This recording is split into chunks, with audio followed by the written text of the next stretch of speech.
स्वागत है आप सभी का प्लांट साइंस वर्ल्ड में। पैथोलॉजी सेक्शन में आज हम एक लंबे गैप के बाद नेक्स्ट डिजीज़ की बात करेंगे और ये अगेन एक वायरल डिजीज़ है, that is mosaic disease of tobacco, that is caused by tobacco mosaic virus.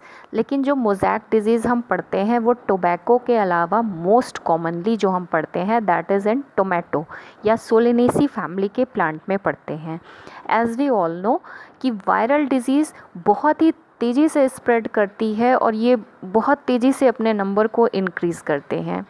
Okay, यहाँ बात करेंगे that this disease is world wide. अभी कोविड के टाइम पे आप देख रहे हैं कि वायरसेस कैसे तबाही मचा के रखे हैं, बट यहाँ पे हम प्लांट्स में वायरल डिजीज़ की बात कर रहे हैं बिकॉज़ ये बहुत तेज़ी से फैलते हैं, तो it spreads all states of country. 150 species which is affected, that is tobacco, tomato, potato and brinjal। आप देखेंगे ये सारे ही प्लांट्स सोलेनेसी फैमिली के हैं, but this is most destructive in tobacco and tomato. Destructive क्यों करती क्या है, क्वालिटी एंड क्वांटिटी को रिड्यूस कर देती है। अगर आप किसी चीज़ को ग्रो कर रहे हैं और उसकी क्वालिटी और क्वांटिटी रिड्यूस हो जाती है तो ये आपका एक बहुत बड़ा यील्ड लॉस करता है। Quality loss almost 33% and quantity that is more than 50% loss होता है आपका। नेक्स्ट हम बात करेंगे सिम्टम्स की। जो इसमें सिम्टम्स होते हैं that is first appear on new leaves, जो नई पत्तियां होती हैं उनमें पहले अपीयर होते हैं।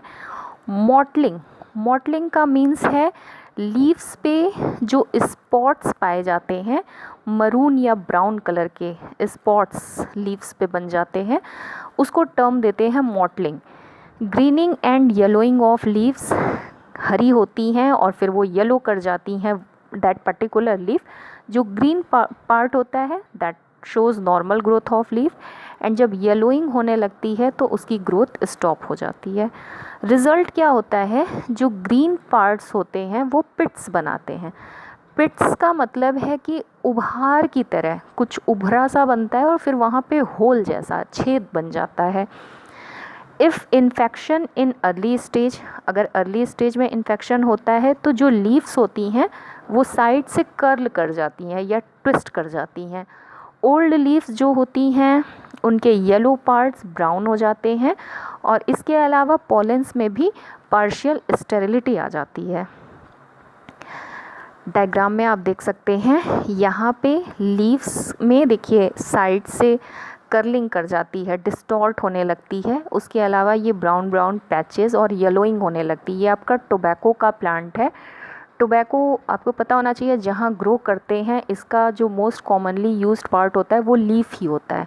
जो तंबाकू सुरती बनाई जाती है या जो बीड़ी सिगरेट बनाए जाते हैं, तो अगर ये इस तरह से इन्फेक्ट होगा और इसकी क्वालिटी क्वांटिटी रिड्यूस होगी तो आपकी ग्रोथ यील्ड और जो भी बिजनेस इस पर डिपेंड करता है दैट विल अफेक्टेड। अगेन ये टोबैको के ही प्लांट है, पूरी की पूरी लीफ डिस्ट्रक्ट हो गई है। इसके बाद बात करेंगे कॉजल एजेंट की। वायरल डिजीज़ है तो the disease is caused by TMV, tobacco mosaic virus, जो कि बिलोंग करता है टोबैमो वायरस ग्रुप से। ओके, ये होते कैसे हैं, ये रॉड शेप के होते हैं, लंबे लंबे और हेलिकल होते हैं, लंबे होते हैं और ऐसे हेलिकल घूमे घूमे स्प्रिंग की तरह।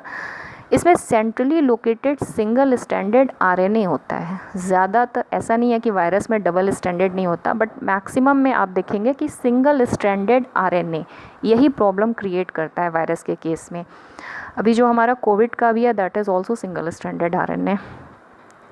इन्वेलप्ड बाई प्रोटीन कोट, 94.4% जो इसमें होता है दैट इज़ प्रोटीन, एंड जो आपका RNA या न्यूक्लियोप्रोटीन पार्ट है दैट इज़ 5.6%। 3000 एंगस्ट्रॉम होता है लेंथ में एंड 180 एंगस्ट्रॉम इन डायमीटर। ये जो वायरस होता है ये बहुत ज़्यादा टेम्परेचर पे भी सर्वाइव करता है, दैट इज़ थर्मोस्टेबल वायरस। जब इसके क्रूड एक्सट्रैक्ट में आप इसको देखेंगे तो इसका सर्वाइवल 90 से 93 डिग्री सेंटीग्रेड तक होता है 10 मिनट के लिए, और जब ड्राई स्टेट में देखेंगे तो इसका सर्वाइवल 120 डिग्री सेंटीग्रेड तक है फॉर 30 मिनट। तो आप देख सकते हैं कितने ज़्यादा हीट पे भी ये सर्वाइव कर रहा है। डिजीज़ साइकिल की बात करेंगे तो ये जो वायरस है ये मेनली सैप ट्रांसमिसिबल है, मतलब अगर आप उसका कुछ लिक्विड एक्सट्रैक्ट बनाते हैं या तो उससे ये सैप ट्रांसमिसिबल है बाय वुंड। अगर उसमें किसी तरह का चोट, पर्टिकुलर प्लांट का कोई पार्ट अफेक्टेड है तो उनसे ये ट्रांसमिट होता है। इसमें कोई इंसेक्ट वेक्टर नहीं है, कोई वेक्टर नहीं है कि कोई पर्टिकुलर इंसेक्ट आके उस प्लांट पे बैठा फिर वहाँ से उड़ के दूसरे प्लांट पे बैठा तो इस तरह से ट्रांसमिट हो रहा है, नो। TMV जो होता है that perennate in dried infected plant debris in soil. Soil के थ्रू ट्रांसमिट हो सकता है, वाटर के थ्रू ट्रांसमिट हो सकता है, सीड्स के थ्रू ट्रांसमिट हो सकता है, और इसके अलावा मैन मतलब जो पर्टिकुलर उन जगहों पे काम करते हैं उनके हाथों में लगता है, उससे ट्रांसमिट होता है। और इनके जो मैन्युफैक्चर्ड प्रोडक्ट्स हैं जैसे कि सिगरेट्स और सिगार हम पीते हैं, उसका जो बचा पार्ट ऐसे फेंक देते हैं, उनसे भी ये ट्रांसमिट होता है। Primary infection that is mechanical transmission. अगर कोई पर्टिकुलर ह्यूमन बीइंग उस खेतों में काम करते हैं तो उनके हाथों में ये अडेयर हो सकता है, या पर्टिकुलर पत्ती कहीं भी किसी पार्ट पे चिपक गई हो, उनके जूतों में लग गई हो, कहीं भी लग गई हो और वो एक जगह से दूसरी जगह जाएंगे तो उनके थ्रू ये ट्रांसमिट होता है। सेकेंडरी इन्फेक्शन लिखा है during the suckering of tobacco. Suckering मतलब एक तरीके से आप कह सकते हैं कि vegetative formation of a new stem और root system from an adventitious bud. मतलब ये एक तरीके का एसेक्सुअल रिप्रोडक्शन कह लीजिए, उन्हीं से अराइज होता है और पर्टिकुलर कंटामिनेटेड पार्ट से ही नया पार्ट अराइज होता है and that will cause the secondary infection. Here the disease cycle. Disease cycle में आप देखेंगे कि जो इनका सिस्टमैटिक इन्फेक्शन होता है that is from infected seed. अगर आप इन्फेक्टेड सीड्स यूज़ करेंगे तो जो आपकी सीडलिंग होंगी वो अगेन इन्फेक्टेड होंगी, भले वो नेक्स्ट सीज़न हो।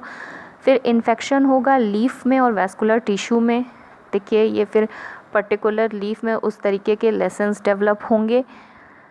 देन इसके बाद बैक्टीरिया तो नहीं है, ये वायरल डिजीज़ है that is progress through stem and root. And फिर इसके बाद ये वाया रूट, यहाँ से देख लेते हैं। सर्वाइवल मतलब ये बहुत लॉन्ग टर्म तक सर्वाइव करते हैं प्लांट डेब्रिस में, प्लांट का जो रिमेनिंग पार्ट है, और फिर उनसे ट्रांसमिट होते हैं। ट्रांसमिशन का मोड है विंड, रेन या वाटर के थ्रू। फिर इसके बाद पर्टिकुलर होस्ट पे जाके ये अडेयर होते हैं और उन्हें इन्फेक्ट कर देते हैं।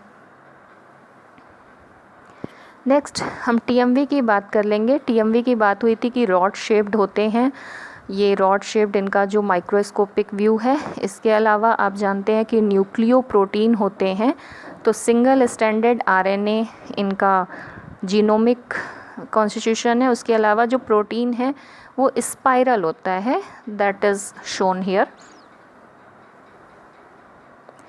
इसके बाद बात करेंगे डिज़ीज़ मैनेजमेंट की। अगर डिज़ीज़ हो ही गई तो how you could manage it. इसमें आप फर्स्ट चीज़ करते हैं कि इन्फेक्टेड क्रॉप प्लांट्स या जिन पे वो सरवाइव करते हैं, मतलब सोलेनेसी फैमिली के और प्लांट्स या वीड्स जो हैं उनको आप हटाएंगे। Infected crop plants and other host must be remove in early growing season में ही उन्हें हटा दीजिए। रिमूवल ऑफ सोलेनेसियस वीड्स, क्रॉप को रोटेट करिए हर 2 साल पे, कॉन्टिन्यूसली एक जगह पे एक ही क्रॉप को मत ग्रो करिए। इसके अलावा कुछ एंटीवायरल चीज़ें बनी होती हैं या कुछ पर्टिकुलर स्प्रेज हैं, जैसे आजकल सैनिटाइज़र का बहुत यूज़ हो रहा है, केमिकल कंपोजिशन हमें उसका पढ़ना चाहिए। तो इसी तरह से ट्राई सोडियम फॉस्फेट भी है, अगर आप इनसे अपने हैंड को वॉश करेंगे तो वो उनको पूरी तरह से नष्ट कर देता है। नो स्मोकिंग, स्मोकिंग करने के बाद जो रिमेनिंग को आप फेंकते हैं उससे भी ये ट्रांसफ़र होता है। इसके अलावा the important one is disease resistant varieties have been used. That's all, thank you so much. I hope आप लोगों को क्लियर हुआ होगा। Please like, share, comment, that will help me, encourage me to provide more. That's all. Thank you so much.